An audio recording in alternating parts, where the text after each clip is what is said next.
चलो बेटा अब लिखो एक्सरसाइज 7.2। एक्सरसाइज 7.2 का पहला सवाल इंटीग्रेट करना है। एक्सरसाइज 7.2 का पहला सवाल है क्या बेटा? सवाल कहता है इंटीग्रेशन करना है 2x divided by 1 plus X square. किसको टी पुट करेंगे बेटा? बस करते चलो। 1 प्लस एक्स स्क्वायर को टी पुट कर देंगे। सब्स्टिट्यूशन का डायरेक्ट सवाल है बेटा। फिर डिफरेंशिएट करेंगे एक्स के रिस्पेक्ट में। ये एनसीईआरटी कर रहे हैं हम लोग। तो 1 का 0, ये 2x बन गया। dt का t का dt अपॉन dx इधर लेके आ जाओ। 2x dx बेटा dt में चला गया। तो 2x dx की जगह क्या लिख सकते हो? dt upon t। अच्छा 1 अपॉन t का इंटीग्रेशन होता क्या है? log mod t plus c। अच्छा t की वैल्यू पुट कर दो। t क्या था? 1 plus X square plus C. This is the right answer. आगे बढ़े। Question number 2। Question number 2। नहीं नहीं एक सेकंड नहीं, खुद करो बेटा। कहां तक पहुंचे तुम? कॉपी कर रहे हो? मैं नहीं कराऊंगा कॉपी। एनसीईआरटी एक्सरसाइज कर रहे हैं 7.2। लिख लो ऊपर एक्सरसाइज 7.2। अच्छा दूसरा सवाल करते चलो। मैं अपना कर रहा हूं, तुम लोग अपना करो। इंटीग्रेशन करना है इंटीग्रेशन ऑफ log x का whole square divided by x dx। बेटा किस चीज को t मानेंगे? बहुत बढ़िया। log वाले क्वेश्चन में log को ही t मानेंगे। तो log x को अगर मैंने t ले लिया तो इसको डिफरेंशिएट करेंगे x के रिस्पेक्ट में। Differentiate with respect to x। तो log x का डिफरेंशिएशन होगा 1 अपॉन एक्स। t का होगा dt अपॉन dx। ये इधर लेके आ जाएंगे। बेटा ये इस पूरे की जगह क्या बन जाएगा? देखो dx अपॉन एक्स की जगह dt बन जाएगा और ये t बन जाएगा। तो integration of T square D T. और टी स्क्वायर का इंटीग्रेशन क्या होता है बेटा? टी क्यूब वाई 3 प्लस सी। और टी है क्या? टी क्या है? log x। तो ये बन जाएगा log x की power 3 plus 3 plus C. This is the right. आगे बढ़े। जल्दी जल्दी करो, आधे घंटे में कोशिश करो कम से कम 10-20 सवाल तो हो ही जाए। Question number 3। तुम कॉपी कर रहे हो गुरु आगे बैठ के? पाप पड़ेगा बेटा, ऐसे नहीं करते हैं। कॉपी नहीं करो ना, खुद करो ना। चलो क्वेश्चन नंबर 3। जो बच्चा जल्दी से बता देगा किसको टी पुट करना है, 1 रुपए। गलत गलत गलत। पता नहीं क्या है, कुछ भी फेंक रहे हो। अच्छा एक काम करते हैं बेटा, इसमें से x कॉमन ले लेते हैं। तो 1 प्लस लॉग एक्स। दिमाग भी नहीं लगाते हो, ऐसे ही फेंक देते हो, मुंह में आया बोल दिया। अब बताओ किसको टी पुट करेंगे? हाँ 1 प्लस लॉग एक्स को। 1 प्लस लॉग एक्स को टी पुट करेंगे। log x का आप डिफरेंशिएट करेंगे x के रिस्पेक्ट में बेटा।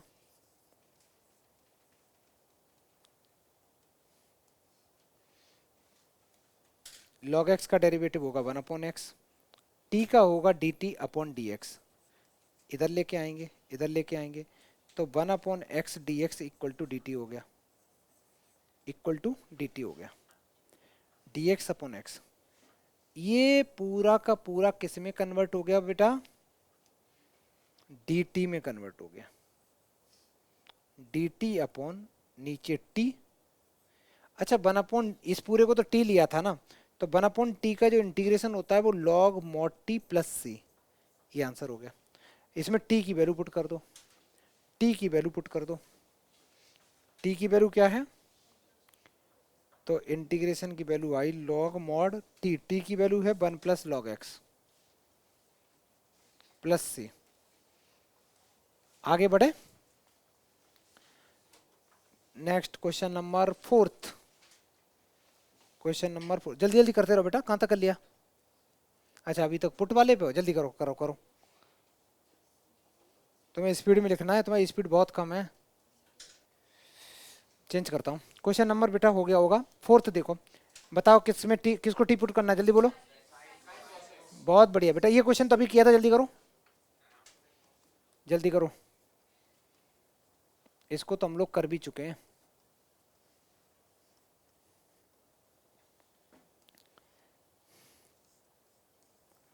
पुट करना है बेटा साइन कॉस एक्स को टी पुट करना है। तो साइन का जो डिफरेंशिएशन होता है वो होता है कॉस।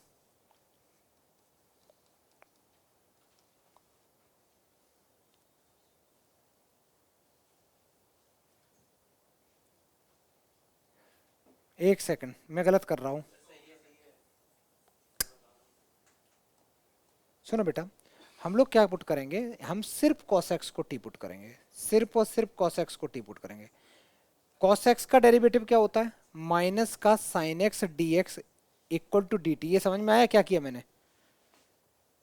नहीं आया? अरे t का D T upon D x हुआ, डी एक्स मैंने यहाँ लिख दिया, माइनस को उधर लेके चले जाओ। तो साइन एक्स डी एक्स तुम्हारा चला गया किस में बेटा? माइनस डी टी में। तो साइन एक्स डी एक्स ये मिला के चला गया तुम्हारा माइनस का डी टी, माइनस का डी टी। तो माइनस मैंने बाहर लिख दिया, और ये अंदर क्या बचा? साइन, और इस पूरे को मैंने क्या माना बेटा? टी। तो साइन टी डी टी। अच्छा साइन टी, साइन का इंटीग्रेशन क्या होता? माइनस का कॉस टी। तो minus minus plus cos T. Sine का डिफरेंशिएशन होता है कॉस, लेकिन इंटीग्रेशन होता है माइनस कॉस। फिर उसके बाद टी की वैल्यू पुट कर दो। टी क्या है? कॉस एक्स प्लस सी। बेटा कॉस से कॉस कट जाएगा क्या? वो इनवर्स में होता है। चलो आगे बढ़े।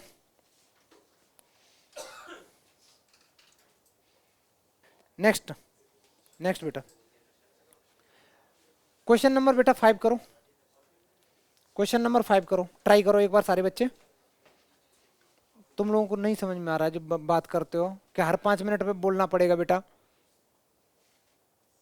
जब क्वेश्चन मिल गया उसको चुपचाप करो, कोई डिस्कस मत करो आपस में कुछ भी, और डिस्कस करने लायक तो तुम हो ही नहीं। तुम्हारी शकल से अच्छी तो क्वेश्चन की शकल लग रही है। कितना अच्छा सवाल है, उसको देखो बढ़िया से आपस में नहीं। अब सुनो बेटा, इस सवाल को अगर तुम इंटीग्रेट करने में सोचोगे ना तो ऐसे तो हो नहीं रहा। कोई बच्चा बताएगा क्या पुट करें? गलत। कैसे कैसे? नहीं ऐसे मत करो, अरे बड़ा डायरेक्ट सवाल है। यहाँ पे ये थीटा और ये थीटा बेटा सेम है ना, तो एक 2 से मल्टीप्लाई कर लो और एक 2 से डिवाइड कर लो। एक 2 से मल्टीप्लाई कर लो, एक 2 से डिवाइड। ये किस चीज का फॉर्मूला बन गया बेटा? हम लोग क्लास ट्वेल्थ में साइन 2 थीटा का फॉर्मूला बहुत बार यूज करेंगे। साइन 2 थीटा क्या होता है? 2 times sine theta cos theta. और 1 प्लस कॉस थीटा क्या होता है? 2 times cos square theta by 2। और 1 minus cos theta 2 times sine square theta by 2। ये 3 फॉर्मूले हम लोग बार बार यूज करा करेंगे। अब क्या लिखेंगे? मैंने इसको लिखा 1/2 इंटीग्रेशन ऑफ साइन 2x। तो 2 का मल्टीप्लाई किया तो 2 टाइम्स ये आ जाएगा ax plus B D X. और बेटा 2 का मैं अंदर मल्टीप्लाई और करूंगा, तो 1/2 साइन 2ax प्लस 2b ये बनाया इंटू डी एक्स। इसको इंटीग्रेट करना है। साइन का इंटीग्रेशन वैसे होता क्या है? साइन का माइनस कॉस होता है, माइनस का कॉस होता है। साइन का इंटीग्रेशन होता है माइनस का कॉस थीटा। थीटा का मतलब जो भी लिखा है ये लिखा। इसके साथ में मैंने अर्शप्रीत एक चीज और बताई थी, अभी गलती है। क्या और आएगा इसमें एक्स्ट्रा? हाँ बताओ। डिवाइडेड बाई, किससे डिवाइड करेंगे बेटा? किससे? एक्स का जो भी कोपिशेंट होगा। एक्चुअली होता क्या है ना, जो भी अंदर होता है उसके डिफरेंशिएशन से डिवाइड करते हैं, लेकिन मैंने ये बोला था डिफरेंशिएशन मत सोचा करो, जो भी एक्स का कोपिशेंट होता है उससे डिवाइड करते हैं। ठीक है, तो इसमें एक्स का कोपिशेंट क्या है? 2a है ना बेटा, तो 2a से डिवाइड कर देंगे। तो फाइनल आंसर हो गया -1/4a into cos 2ax plus 2b plus c। इसमें चाहो तो 2 अंदर कॉमन भी ले लो, नहीं लोगे तब भी चलेगा। आगे बढ़े। आगे बढ़े। हाँ बोलो। सुनो बेटा, इसको इंटीग्रेट करना बड़ा आसान है। ए एक्स प्लस बी, इसको इंटीग्रेट करना है बेटा। एक काम करते हैं, ए एक्स प्लस बी को टी पुट कर दो। कर दिया? वैसे इसका मैं डायरेक्ट तरीका भी बताऊंगा अभी। अच्छा, जैसे ही पुट किया तो इसका डिफरेंशिएशन आएगा एक्स के रिस्पेक्ट में जो करोगे, differentiate with respect to X करोगे बेटा, तो ये बनेगा A D T upon D X. इधर लेके आ जाओ तो ए डी एक्स बेटा तुम्हारा डी टी में चला जाएगा। मतलब सीधी सीधी बात है, जो डी एक्स है वो 1 अपॉन ए डी टी आ जाएगा। डी एक्स की जगह लिख सकते हो, और ये अंदर क्या बचेगा, root T D T upon A को बाहर लेके आ जाओ तो 1 upon A integration of T की पावर 1/2 डी टी। टी की पावर 1/2 है ना, तो अगर टी की पावर जो भी होती है, एक्स की पावर एन का इंटीग्रेशन क्या होता है, एक्स की पावर n+1/n+1। तो ये बनेगा 1/a, टी की पावर में जो भी है उसमें 1 ऐड कर दो, डिवाइडेड बाई जो नई पावर बन गई है उसी से डिवाइड कर दो, और प्लस सी लिखना ना भूलें। और सॉल्व करेंगे तो 1/a, ये टी की पावर 3/2 बन गया बेटा, डिनोमिनेटर में भी 3/2 बन गया, प्लस सी। इसको और सॉल्व किया, ये 2 ऊपर आ जाएंगे तो 2/3a, और t की वैल्यू यहाँ से पुट कर दो। t क्या था, ax प्लस बी की होल पावर बन गई तुम्हारी 3/2 प्लस सी। अच्छा, ये आंसर तो देखो ऐसे किया तब बना, समझ में आया? अब तुम लोग अगर डायरेक्ट भी सोचते तो डायरेक्ट भी ऐसे सोच सकते हो। यहाँ पे क्या है बेटा, x की पावर n का फॉर्मूला यहाँ डायरेक्ट लगा सकते थे। अगर डायरेक्ट फॉर्मूला लगाओगे तो देखना क्या बनेगा, ये जो भी लिखा है, अगर कुछ बच्चे डायरेक्ट करना चाहें तो इसको ऐसे भी लिख सकते थे। इसका इंटीग्रेशन मैंने पूछा था तो तुम लिखते ए एक्स प्लस बी की पावर बन गया बेटा 1/2, यही तो है पावर। अच्छा, इसमें 1 ऐड हो जाएगा, जो पावर बचेगी उसी से डिवाइड करेंगे तो 1/2 + 1। एक्स का कोफिशिएंट क्या है, ए, तो ए से डिवाइड और करना है, बस आंसर आ गया डायरेक्ट। ऐसे भी कर सकते हो, लेकिन ये तभी कर सकते हैं जब अंदर लीनियर फंक्शन हो। जब लीनियर फंक्शन नहीं होता है तो फिर प्रॉपर सब्स्टिट्यूशन से, हाँ एमसीक्यू के लिए सही है, डायरेक्ट कर सकते हो, एक्स का कोफिशिएंट से डिवाइड कर दो। अगर अंदर लीनियर फंक्शन नहीं है तो फिर एक्स का कोफिशिएंट नहीं, फिर प्रॉपर डिफरेंशिएशन और वो कंसेप्ट लगता है। आगे बढ़े। अगर मान लो ये होता, यही सवाल में ऐसे में दे दूं का इंटीग्रेशन करना है बेटा x² + 2 का, अब बताओ, अब ये फॉर्मूला नहीं लगेगा। सारे बच्चे ध्यान से सुनना, अब ये फॉर्मूला हम लगा ही नहीं सकते। क्यों नहीं लगा सकते, क्योंकि अंदर लीनियर फंक्शन नहीं है। लीनियर फंक्शन होगा तभी कर पाओगे ऐसा, क्योंकि इसका तो खुद का एक फॉर्मूला होता है बड़ा अच्छा सा। आगे बढ़े। क्वेश्चन तो इसका आंसर ये होगा जो भी है। ये वाला समझ में आया कि नहीं, ये तो डायरेक्ट था ना, जो भी पावर 1/2 मैंने ऐड कर दिया, डिवाइड कर दिया, और एक्स के कोफिशिएंट से डिवाइड कर दिया, आंसर आ गया। नेक्स्ट सवाल जल्दी लिखो। x टाइम्स रूट के अंदर में x + 2 दे रखा है। टाइम अप हो गया बेटा, अभी तक नहीं कर पाया, डायरेक्ट सवाल था। इसको इंटीग्रेट करने के लिए तुम बेटा जो अंदर दे रखा है ना x + 2 को t पुट कर दो। जैसे टी पुट करोगे तो डिफरेंशिएट करेंगे इसको x के रिस्पेक्ट में, x का डेरिवेटिव 1, t का derivative dt upon dx, dx इधर आ जाएगा तो dx = dt। बेटा dx को dt से चेंज कर लेंगे, पहले सुन लो सारे बच्चे, dx को dt से चेंज कर लेंगे, लेकिन तब भी बवाल है। बवाल ये है, मेरे पास यार यहाँ तो रूट के अंदर में जो है, रूट के अंदर में है वो तो भाई रूट टी बन गया, समझ में आता है। हम इस x का क्या करें, तो इस x से हम इधर से देखो, इस x की जगह में क्या लिख सकता हूँ, t - 2 नहीं लिख सकता, यहां से लिख सकता हूं ना, ये 2 को उधर ले जाऊं तो इस x की जगह मैं लिखूंगा t - 2, और इस पूरे की जगह क्या लिखूंगा बेटा, रूट टी, और dx की जगह क्या निकाला मैंने, dt। ये पूरा सवाल ही मेरा चेंज हो गया dt में। सवाल जब सब्स्टिट्यूशन मेथड लगा लेते हैं फिर सारे के सारे जो वेरिएबल होते हैं वो टी में हो जानी चाहिए, मतलब जो भी वेरिएबल कंसीडर करा है उसी में। अब इसका मल्टीप्लाई कर लो, नॉर्मल मल्टीप्लाई, यहाँ t × √t -2 √t, मल्टीप्लीकेशन में पावर ऐड होती है, यहाँ 1/2 है, यहाँ 1 है, कितना बन जाएगा बेटा 3/2। -2, ये बन गया 1/2 dt। फिर इसको इंटीग्रेट करेंगे, ये t की power 3/2 plus 1 divided by 3/2 plus 1 minus 2 times t की power 1/2 plus 1 1/2 plus 1 plus c लिखना ना भूलें। ये कितना बन गया बेटा? 5/2 बन गया ना, उल्टा लिखोगे तो 2/5 आ गया।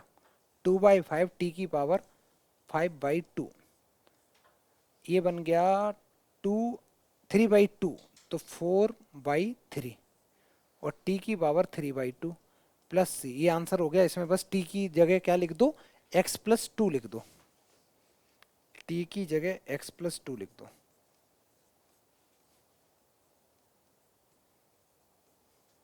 t की जगह x प्लस 2 लिख दो, ये तुम्हारा आंसर आ गया। कितना बढ़िया है, बहुत बढ़िया सवाल था। आगे बढ़े, नेक्स्ट सवाल। हाँ हाँ जल्दी करो, 10 करने, उससे पहले क्लास ओवर नहीं होगी बेटा। क्या हो गया बेटा? अब नहीं, टाइम अप हो गया ना, जल्दी करो। कन्वर्सेशन ही अलग चल रहा बच्चों का। चलो क्वेश्चन नंबर 8, डायरेक्ट सवाल। किसको टी पुट करना? हाँ 1+2x² को टी पुट कर दो बेटा।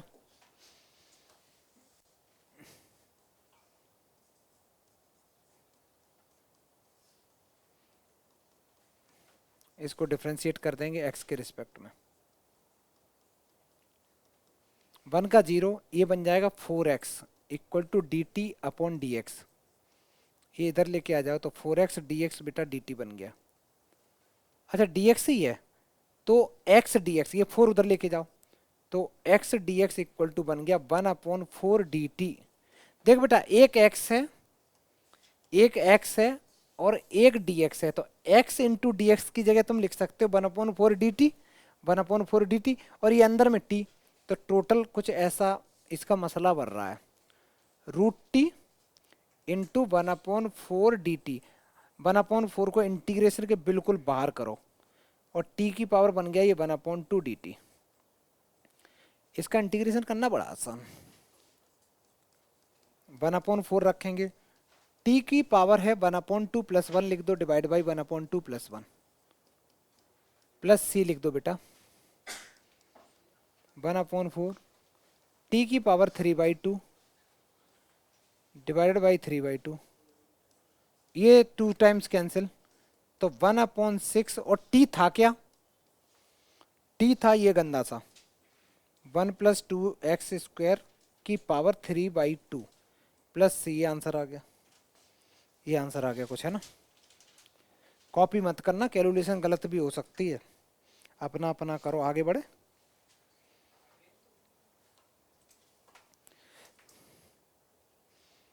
किसको टी पुट पुट पुट करना बेटा? बोलो। बहुत बढ़िया, जल्दी करो।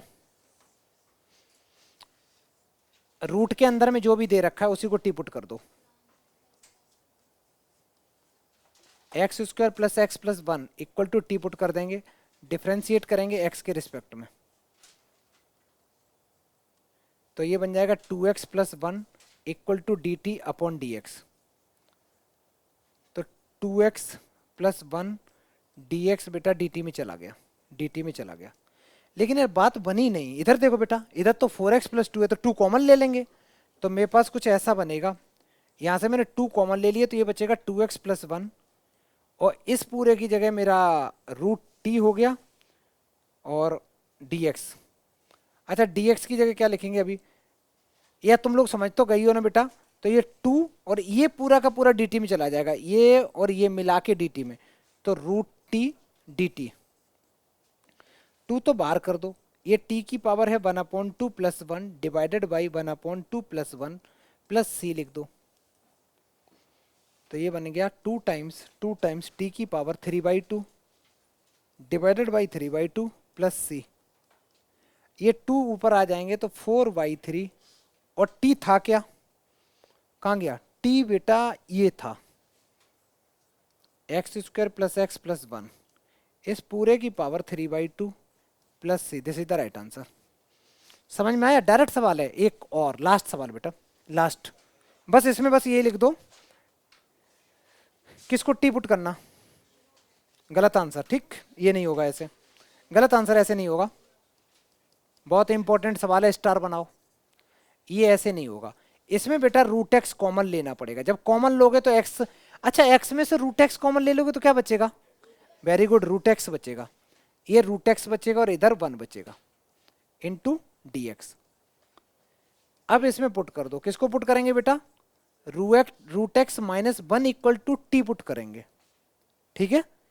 रूट एक्स का जो डिफरेंशिएशन होगा वो होता है 1/2 रूट एक्स, और 1 का तो 0 होता है, और टी का होता है D T upon D X, इधर लाओ, तो 1/√x D X equal to चला जाएगा 2 में, राइट में लेके जा रहा हूं 2 dt, ये मिला के कितना हो गया, ये इस पूरे को क्या लिख सकते बेटा, क्या लिख सकते, 2 dt, इस पूरे को मिला के लिख सकते हैं 2 dt, तो 2 dt लिखा, और डिनोमिनेटर में मैंने पूरे को t लिया है, पूरे को t लिया है, और 1/t का इंटीग्रेशन क्या होता है, log mod t, तो 2 times log mod t plus c, और t क्या है, t है ये plus c, this is the right answer. चलो बेटा इसके आगे नेक्स्ट क्लास में कंटिन्यू करेंगे।